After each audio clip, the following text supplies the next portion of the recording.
Borewell को ढककर उस पर भारी पत्थर रखवाए गए हैं। बोरवेल से गैस निकलने का सच क्या है? इंडिया न्यूज की टीम उस जगह पर पहुंची जहां से आग की लौ निकल रही थी, जो कि तस्वीरों में आपने देखी भी। देखिए इंडिया न्यूज संवाददाता जोधपुर से ललित परिहार की एक्सक्लूसिव रिपोर्ट। इस बोरवेल वाली जगह को, ये इसी जगह बोरवेल है, ऊपर पत्थर रखे इसको ढका हुआ है। इसको पूरे इलाके से अलग कर दिया गया है। यहाँ पर एक रस्सी बांध दी गई है। हालांकि ये इनके अनाराम जी देवड़ा के फार्म का, इनके खेत का एक हिस्सा है, लेकिन इसकी जांच जो कब तक होगी, क्या होगा, इसको लेकर सभी के मन में संशय बना हुआ है। और थोड़ा लोग चिंतित भी हैं, आशंकित भी हैं कि ये गैस है, ज्वलनशील तो है, ऐसा नहीं है कि इसके पीछे कोई जहरीली गैस निकल आए और आसपास के लोगों को इससे कोई नुकसान हो, कोई लोग बीमार हो जाए। तो कई तरह की आशंकाएं हैं। तो इसलिए यहाँ के लोग चाहते हैं कि यहाँ पर सरकार और प्रशासन जो भी उपकरण हैं, जो अत्याधुनिक तरीके हैं इस गैस की जांच के लिए, वो जल्दी यहाँ पहुँचे और इस बारे में किसी निष्कर्ष तक पहुँचे।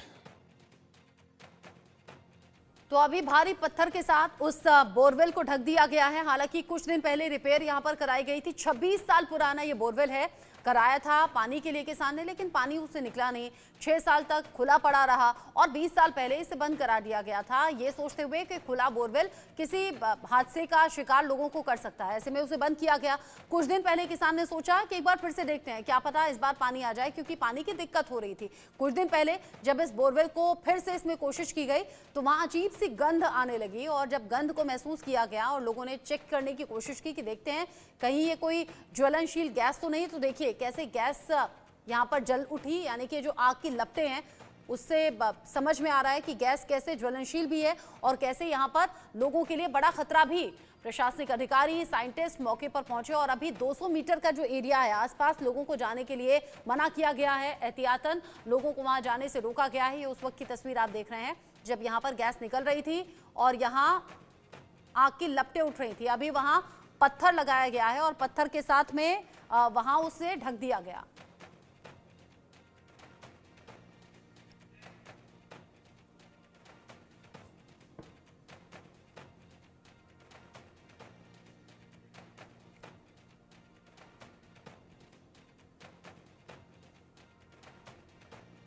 तस्वीर जो आप देख रहे हैं राजस्थान के जोधपुर से है। राजस्थान के जोधपुर में जहां पर बोरवेल है, बोरवेल 26 साल पुराना है।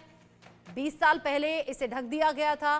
ढके हुए बोरवेल को फिर से देखा गया कि कहीं पानी तो नहीं आएगा इसमें। पानी आ जाए तो परिवार के लिए बड़ी सहूलियत हो जाएगी। वो चेक ही कर रहे थे कि इतने में प्रेशर के साथ एक गैस का निकलना महसूस किया गया। ये जो गैस की गंध थी उससे लोगों को शक हुआ। माचिस की जलती हुई तीली यहाँ पर जलाकर देखी तो गैस अचानक से आग पकड़ने लगी, यानी कि आग की लौ उठती हुई नजर आई। अब इस पूरे मामले को लेकर अलग अलग तरह से जांच चल रही है। इस खबर पर हम बात करेंगे। नारायण दास इनखिया मेरे साथ में जुड़ गए हैं, जो कि भूवैज्ञानिक हैं और कहा यह जा रहा है कि सबसे पहले उन्होंने ही इस आग को यहाँ पर जलते हुए देखा था। नारायण दास जी, इंडिया न्यूज पर स्वागत आपका। ये आग की लपटें उठना, इसे कैसे देखें? हालांकि इससे पहले हमने देखा जैसलमेर में, मोहनगढ़ में जो पानी की धारा फूटी थी, हालांकि 48 घंटे बाद वो बंद हो गई। उसको लेकर अभी तक जांच चल ही रही थी। लोग कह रहे हैं ये हो क्या रहा है, कहीं पानी निकल जा रहा है तो कहीं ज्वलनशील गैस निकल रही है। लोग इसे आपदा से जोड़कर भी देख रहे हैं। आप इसे कैसे देखेंगे?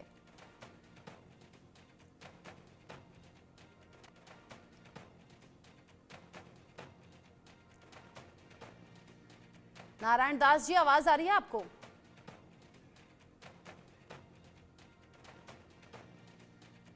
नारायण दास जी तक आवाज नहीं पहुंच पा रही है, उनसे हम अभी कनेक्ट करेंगे।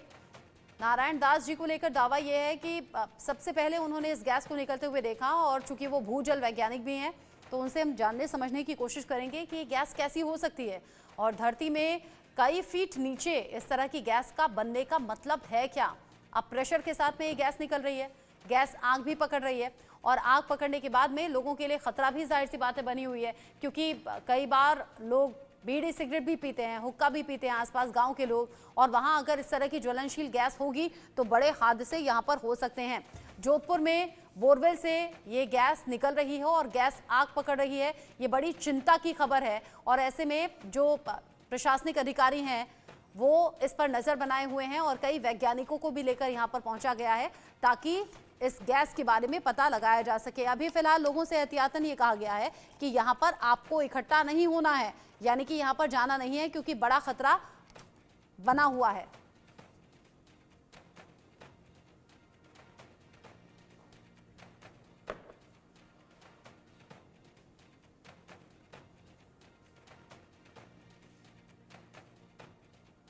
नारायण दास जी इस पर हमारे साथ में जुड़ गए हैं, भूजल वैज्ञानिक हैं।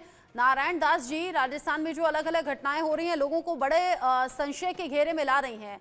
राजस्थान के जैसलमेर में मोहनगढ़ में जो पानी की धारा फूटी उसे देखकर पहले लोग कहने लगे सरस्वती नदी अवतरित हो गई है, बाद में अलग अलग तरह के दावे होने लगे। इधर जोधपुर जहां पर 26 साल पुराने बोरवेल से गैस निकल रही है, वो भी ज्वलनशील गैस, कैसे देख रहे हैं इन घटनाओं को आप? मैं जैसलमेर की जो घटना उसके बारे में ज्यादा बता पाऊंगा।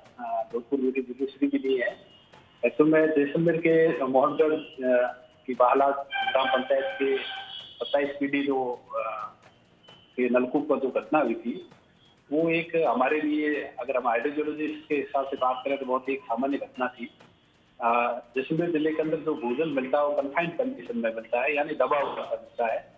और 27 बीडी में जो जिस स्थान पे स्वतः पानी का जो प्रवाह हुआ था वो भी भूविज्ञान की कन्फाइंड कंडीशन और आर्टिफिशियल कंडीशन की वजह से हुआ था। एक्चुअल में वहाँ पे एक किसान के द्वारा लगभग 170 मीटर का नलकूप करवाया गया था। 225 मीटर के आसपास का नलकूप करवाया गया था, लेकिन उसमें 170 मीटर के बाद में उसको पानी मिला था। ऊपर की जो 170 मीटर की जो लेयर थी, जो परतें थी धरती की, वो बिल्कुल कन्फाइंड थी, मतलब ऐसी चट्टानें थी जिनमें न तो पानी मिलता है न वो पानी को कहीं जाने देती है। तो एक तरह की कन्फाइंड लेयर बन गई थी, उसके नीचे दबाव से भूजल का प्रवाह हो रहा था। और जो हमारा एक्विफर था जिसके अंदर पानी मिलता है, जो टर्सरी कार्ड था, tertiary sandstone, geological time scale के हिसाब से टर्सरी सैंडस्टोन था, उसके अंदर वो पानी मिल रहा था।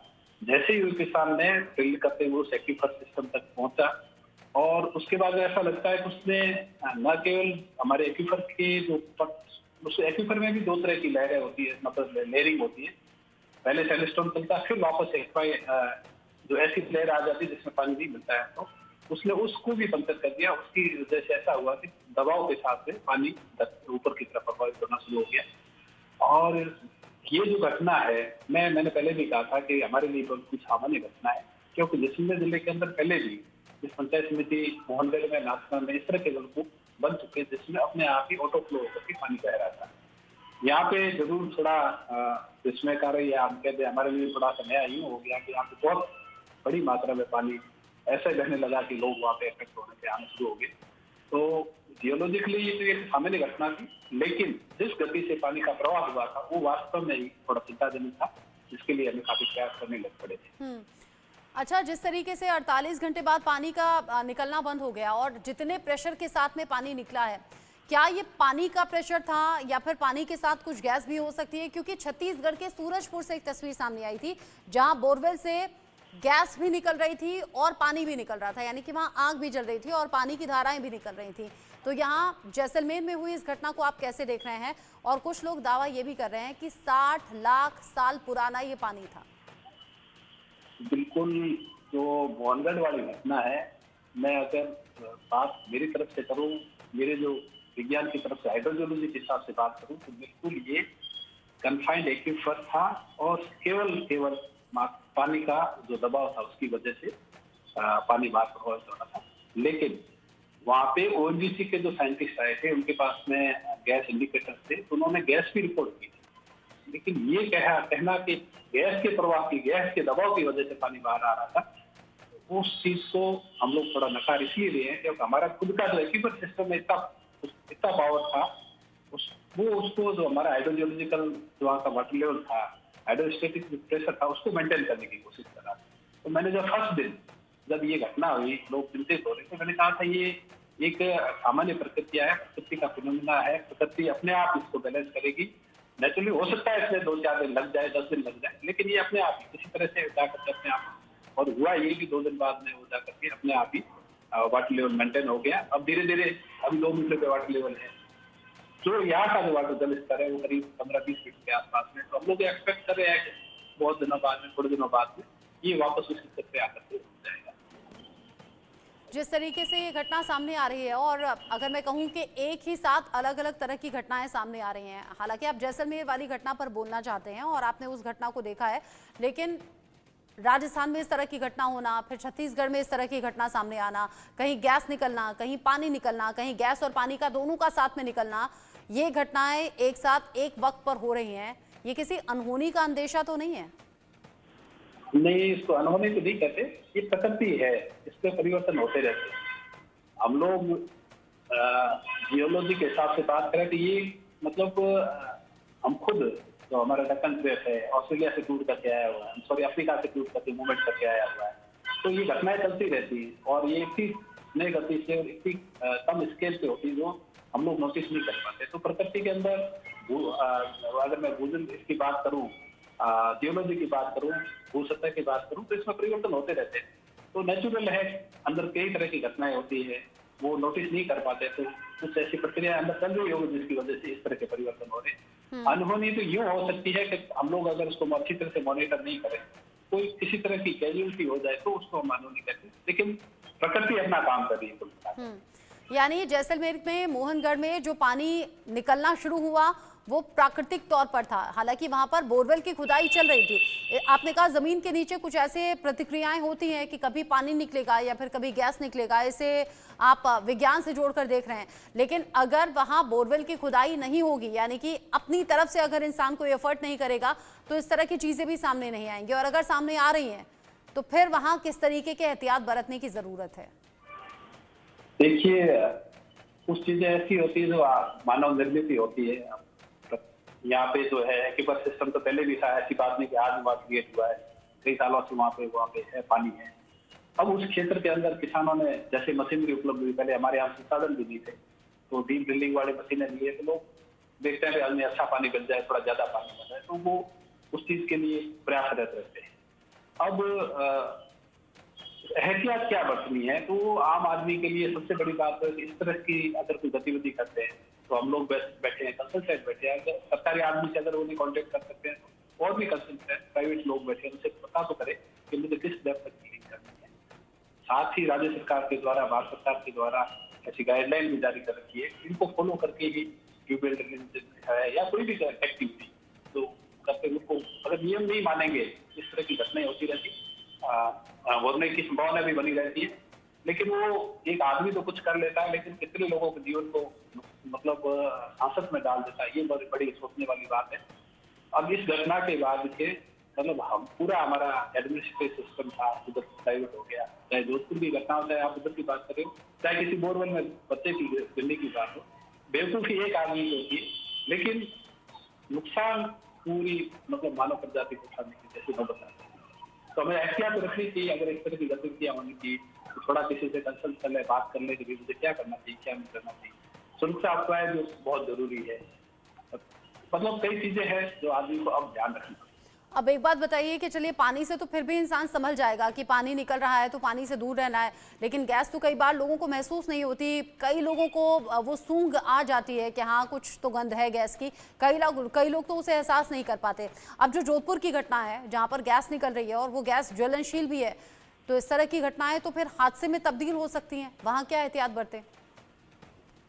बिल्कुल, इस तरह की घटनाएं जो अचानक होती है, अब ये भी थी एक तरह से खुदाई थी मोहनगढ़ वाली, तो उनके लिए आम लोगों से ये मैंने पहले भी कहा है, तो ये साइंटिफिक फैक्टर का हमेशा ध्यान रखना पड़ेगा, क्योंकि जैसे गैस निकल रही है तो गैस एक तो अचानक तो निकलेगी, अगर ड्यूरिंग द ड्रिलिंग अगर कुछ होता है तो ऑटोमेटिकली ड्रिलर को भी पता पड़ जाता है कि मेरे यहाँ पे ऐसी गतिविधि हो रही है, या तो अचानक ही कुछ ऐसी गंध आनी शुरू हो जाएगी, या पानी का दबाव भी चलते समय बढ़ सकता है। दूसरी चीज जैसे अबंडेंट बोरवेल, ये जहाँ जोधपुर की बात करें, वो तो नकारा पुराना हमारा खराब हो रखा ट्यूबवेल का है, किसी का भी हो, तो वो नेचुरल अभी बहुत सारे आदेश सरकार ने जारी कर दिए, उनको सबको ढकने की कार्रवाई की जा रही है। तो अगर ऑपरेशन के समय, ड्रिलिंग के समय या निर्माण के समय कोई गतिविधि ऐसी वो तो उन्हीं को नोट करनी पड़ेगी। बाकी तो जो चीजें यहाँ अभी मौजूद है जिनसे खतरा हो सकता है उसके लिए तो सरकार पूरी कर सकती है। अगर आप बात खतरे की कर रहे हैं नारायण दास जी, तो जो बोरवेल, ऐसे कई बोरवेल होते हैं जो खुदवाए जाते हैं, फिर वो या तो खुले ऐसे ही छूटे हुए हैं या फिर वो बंद पड़े हैं, तो क्या उन्हें भी चेक कराना जरूरी है जब इस तरह की घटनाएं हो रही हों? और जो बोरवेल पानी अभी दे रहे हैं वहां तो कोई खतरा नहीं? नहीं, जो पानी दे रहे हैं वहाँ कोई खतरा नहीं, लेकिन जो एविडेंट हो जाता है, और किसान लोग क्या करते हैं, लालच करके छोड़ देते हैं, कौन बताएगा कौन भराएगा। मतलब वो छोटे से लालच के चक्कर में बोरवेल को खुला छोड़ देते हैं, फिर उसमें ये इस तरह की घटनाएं भी होती है। जानवर भी करते हैं, ये तो ठीक है, मानव जनित होती है, बाकी जानवर वगैरह भी करते होंगे। तो ये आमजन को इसके बारे में जागरूक होना पड़ेगा कि एक तरह से वो एक आपदा को क्रिएट कर रहे हैं, उसको तो उनको नियंत्रण में लाना। किसी के लिए मौत का अगर आप सामान तैयार कर रहे हैं तो वो तो दोषी सबसे ज्यादा वो व्यक्ति होना चाहिए जो इस तरह की गतिविधि करता है। अच्छा, बोरवेल जो खुदाई करने वाले थे वो जैसलमेर वाली घटना को देखकर बड़ा ज्यादा चकित रह गए थे, और आम लोग भी। शुरुआत में कहा गया क्योंकि सरस्वती नदी वाला ये पूरा एरिया है तो सरस्वती नदी अवतरित हो गई है।